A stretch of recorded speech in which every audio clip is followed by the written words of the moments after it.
I'm Christine Collins, Master Certified Hypnotherapist, and I'm here to help you with your mindset and your goals. Hey there, it's Christine Collins, and we are going to have a look today at a goal or wish or desire that you have that hasn't happened for you yet or you're hoping will achieve in the future. We'll take a little bit of a unique approach to understanding which foundational aspects may be missing that you can instill to get that juicy goal out of the ethers and out into tangible reality. A lot of times when we lose momentum on a goal or a project, we are actually disconnected from the original vision that we had, and we've lost touch with that excitement that we had. So conjuring up that vision can kind of help give the energy for our journey, powering up our plans and the steps that we need to get us there. So just briefly, what was the goal and what made it so exciting? And I'm also curious, has anything changed since? So since you first created that goal, that vision, has anything changed? And sometimes that vision will change a little because now you are better informed. You have already walked the path a little bit in terms of being able to see what didn't work in relation to it. And even if you never got started on the goal, that's really good information too. So it's brilliant to be able to look and gather these insights because now it gives us the opportunity to truly up-level and update that vision. So if you haven't already done something like this, I also suggest making a little list of everything that you have gotten done, anything noteworthy for you. It's just a matter of recognizing what your time actually did go into, and it's perfectly valid if it was small things. It can be so easy for us to forget the things we did do. So make sure that you are recognizing your accomplishments at the same time that you're acknowledging the pieces that didn't get completed. And those big sweeping achievements are no more important than the small but consistent things that we do. So make sure that you give yourself that recognition for that as well. So I'm curious to know, what do you think is the reason for things not going as you had hoped? You might think that it was because of procrastination, like your mind going in too many directions, or a fear of judgment, or perfectionism, or just inability to even get started in the first place. Or maybe it was an overcommitment to too many different things. While it's fine to kind of notice and observe if you think these are some of the things that played a role, I also encourage that gentleness, that you go easy on yourself. We can objectively observe the moments that maybe we would do over without all of that self-shaming about what that means about us as people. And this is the part where there's often a story tucked in there. And I would like to propose that we call it an identity story. Identity stories are about ourselves, but stretch further than just something really general about the world. An identity story is something like, I never get it right, or I always come up with brilliant ideas but never follow through. So if you're carrying something like that around, you are absolutely not alone. And one in particular that I see really often is along the lines of, well, so-and-so can make that work, but I can't. Or if I only had blank, then I could do it. So it's kind of like they can have it, but I can't, or it works for other people, but not for me, or it's always in the future, but it's never coming now. Our identity stories actually create our behavior and our habits. And the way that we behave and make choices and do things habitually then affects our environment and the world around us and our outcomes. Our reticular activating system in the brain will kind of zoom in on features in our environment that reflect or match our primary focus or belief, and actually cause us to notice those things more. So we notice things largely based on what we focus on or believe. And that belief then dictates our behavior, which has a really big effect then on the external world and how it relates back to us. So for example, if we're walking around with the belief that I am a person who makes sales from my offer posts or emails, then the actions we perform will line up based on that belief. and will behave in a manner befitting someone of that identity story. In contrast, if we have an identity story of I am a person who always gives away too much for free, or I am someone who never makes sales, then we also tend to act in a way that corresponds to that belief. And what's even crazier is that that lovely reticular activating system will also continue to seek out confirmation of our existing belief, so that the more we believe it and put our focus there, the truer it actually gets. Now, one thing that we know and understand from neuroscience and psychology is that it is much, much easier for us to do something new, do something different, change a pattern, change a behavior, achieve a goal that we haven't done before, or perhaps that we've struggled with achieving, by changing and shifting our mindset and perspective in terms of an identity story. There's a fair amount of neuroscience behind the benefit of these identity stories and how they interplay with neuroplasticity. So our brains have the capacity to sort of reinvent themselves, to change, to grow, to develop. We can learn new skills, we can change our behaviors, we can learn new things. And in doing so, we are forming new neural pathways, new neural connections, and in repeatedly engaging with a new identity story or an existing identity story, we are reinforcing those patterns and those neural pathways. So if we want to do something that we haven't done before, a goal we haven't achieved before, a skill or a task that's new, we have to build the neural pathways that can help us to get there. The same is true for changing a behavior pattern. We're developing the new neural pathways for that new behavior. And at the same time, lessening some of those neural connections between anything we want to release or change or let go of. Our default mode network, our self-narrative ability, the capacity that we have to think about ourselves in terms of a narrative or a story, can have a very heavy influence on those neural pathway developments. We can actually change and reshape cognitive biases that are currently in existence for us. Maybe something along the lines of, I am someone who gets up early every day and goes for a run or goes for a swim. I am someone who enjoys cooking. I am someone who likes learning about psychology. I am someone who tends to complete tasks that I start, or the opposite of those things. And so that identity story kind of encapsulates an aspect that's related to the goal, but it's also connected to who you think of yourself as a person. So as we internalize the new identity story or the new self-concept, we're both more likely to notice and act upon information that is correlated with that new identity, which will help to further reinforce it. And so as we adopt a new identity story, it can help us with kind of programming that reticular activating system to continuously look for data and information, and specifically, like more tangibly, opportunities that exist that will support our goal or support that new identity story. It can also help us in terms of our emotional response to various situations. So if we have an identity story that I'm someone who gets up early every day and goes for a run or goes for a swim,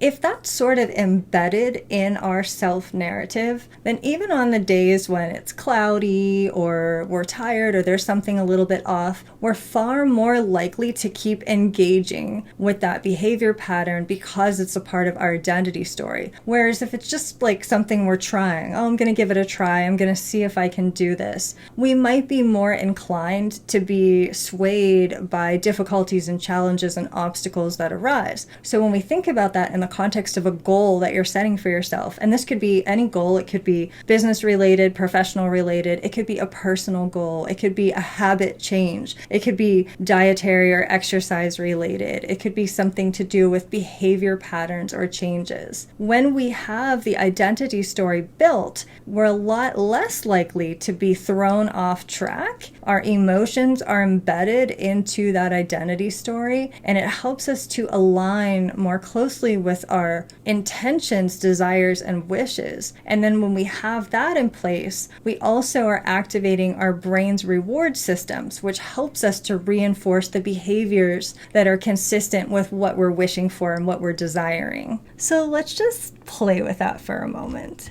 and try on an identity story as if it were a little hat that you could take on and off. And this is just for practice, just for fun. So identity stories are shaped like this. I am someone who, and you could play with an identity story like, I am someone who gets things done. And then have a look at what things might follow from that. What behaviors might follow if this identity story were true. And in performing those behaviors, it directly translates into the world around you and your experience in your home because you are carrying and living out that identity story.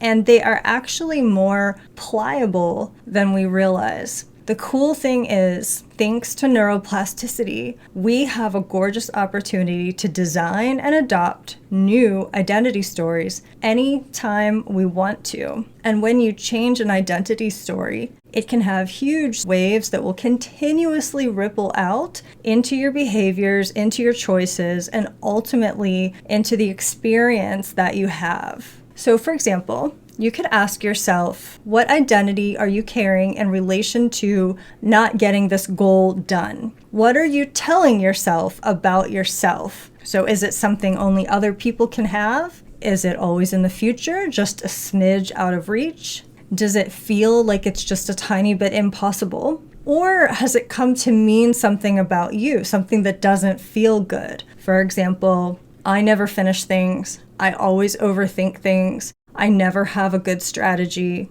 I always let the ball drop. I will never be as good as blank.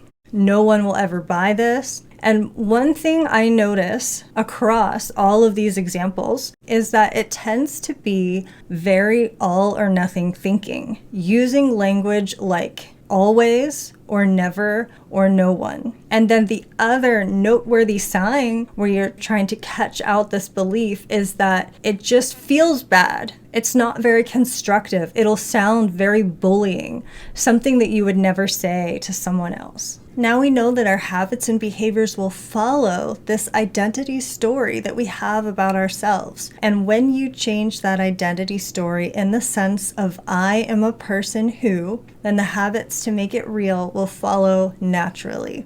So let's look at, what do you wish it to be? So some examples here could be things like, I am a person who is successful. I am a person who meets my goals, who gets what I want, who is loved and supported, who can find a way. Or you can get more specific and do things like, is earning X dollars, is serving X clients, or is experiencing something specific. This only needs to be a slight up level.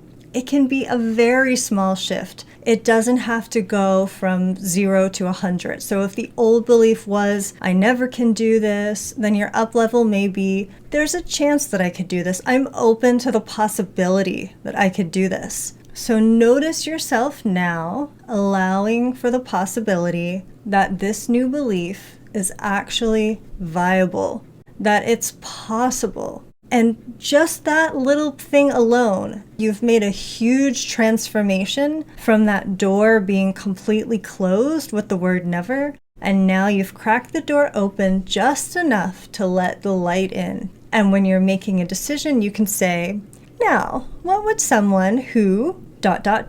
choose right now? The next time you're out there taking action, the action will be that much more potent, that much more powerful. It will influence your magnetism and the way that you interact in the world, and it'll help to up-level your behavior and your choices accordingly. And now maybe you're wondering, how do I keep this going? So the thing is, neuroplasticity is grown between repetition, relaxation, and emotional intensity. The brain loves repetition for building a new neural pathway. But when it comes to these new stories that we're creating, it can be a challenge to remember about this new identity story. So it really helps to have a reinforcement tool to kind of put your up-leveled beliefs on repeat and maybe even enhance them and take you to that next level that you're wanting. And this is just one of many reasons why I love recorded hypnosis for your up-leveling work.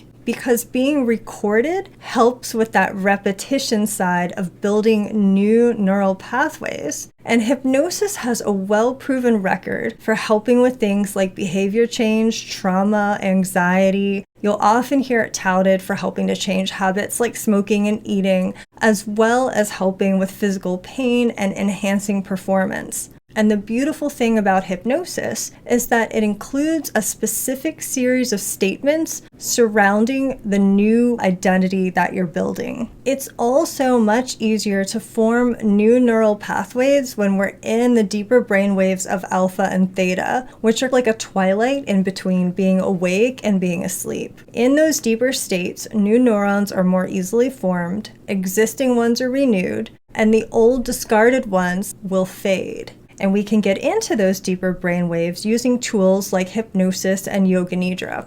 So when you put those two elements together, one, having that repetition of that specially crafted message as a recording, while at the same time, two, being in that deeper brainwave, you get the benefit of both together, which is like a double boost for your neuroplasticity. And this is where having a built-in mindset tool like hypnosis being available on demand really reaches the deeper levels of your subconscious to help you create that new neural network. When I am designing hypnosis, whether it's a custom hypnosis audio or one of the ready-to-go hypnosis audios that go into my Hypnopothecary, I focus on how to best optimize the wiring of those neural pathways for your success and for your desired goal. First, I have a look at the energy of what is wanted. So what is it that you're moving towards? What is it that you deeply desire? And then I use all the power in my training, my master's in hypnosis, neurolinguistics, language, psychology, all my years of understanding human behavior through counseling, through neuroscience, in order to craft the perfect message that can speak to your subconscious so that you can up-level that belief that's tied to your desires and goals. When you're relaxed down into those deeper brain waves, things are more clay-like, where we can mold and optimize those internal stories more easily. Hypnotherapists use language in a very specific way, accounting for decision styles, thinking patterns. We know how to design a script that can shift an old stuck story into a beautiful new belief. Even things like tone and inflection are highly specific to subconscious communication. So we work all of that into the picture, writing the script, editing it, recording it, and then I polish it. I add in a touch of soothing binaural music just to make it a really gorgeous journey. And when it's all finished, I add in a dash of Reiki, my own personal magic, and my well wishes for you to have everything you're desiring and for it to be for your highest good. My role is to see the horizon of possibilities that exist for you, to believe in those things for you, and then show you the view, so that you can start to believe in it for yourself. So if this is sounding juicier and juicier, then I would like to share with you a couple of ways that you can grab hold of this special magic. So I have a collection of already existing hypnosis audios on a big variety of topics. Everything from what we talked through today with achieving goals and getting results to things like boosting your confidence, health and wellness, stress and overwhelm, sleep and eating, relationships, creativity. There are a lot of choices. and the majority of these are available for individual purchase, and each one is a full recorded hypnosis session that guides you along a beautiful journey and lays those tracks to build the new neural pathways for whatever the goal or desire or focus of that hypnosis. And they will range in length from 12 to about 20 minutes, so it's very easy to fit it into your day. And if you just want access to all the hypnosis all the time, you can also become a member of my Hypnopothecary, which is a monthly membership that gives you access to listen to the entire collection through an online portal. And it includes all of my hypnosis audios and that collection, as well as yoga nidra journeys. There are some EFT tapping videos, and there are some other mini meditations and visualizations. And I am really excited to see what you create with this new magical identity. And whether or not our adventure together will continue beyond this today, I have genuinely enjoyed spending this time with you. And I wish you a totally magical and creative rest of your day. Thanks for listening. This is Christine Collins at transformcreate.com.